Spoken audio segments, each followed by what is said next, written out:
ঈদকে সামনে রেখে সিলেটের গোলাপগঞ্জে জমে উঠেছে কেনাকাটার আমেজ। বিশেষ করে গোলাপগঞ্জ চৌমুহনী এখন যেন উৎসবের রঙে রঙিন এক ব্যস্ত নগরীতে পরিণত হয়েছে।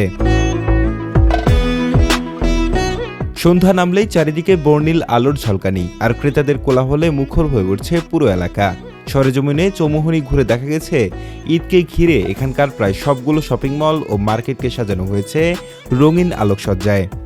এলাকার জনপ্রিয় ও অভিজাত মার্কেট হিসেবে পরিচিত এ Wahab plaza, Noor mansion, Al Marwa shopping centre, Ashid Ali market, Al Hasan shopping centre, Kushiara shopping centre, marvellous tower এবং আব্দুল মুতলিব কমপ্লেক্স সহ বিভিন্ন বিপণী বিতান ঈদের সাজে নতুন রূপ পেয়েছে।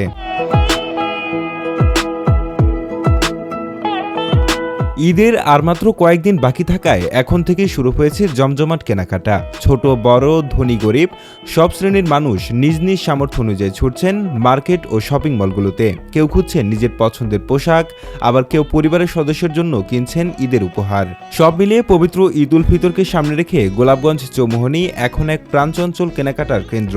প্রতিদিনই বাড়ছে মানুষের ভিড়, আর ঈদ যত ঘনিয়ে আসছে ততই জমে উঠছে গোলাপগঞ্জের ঈদ বাজার। Mohammad Suman, GB television.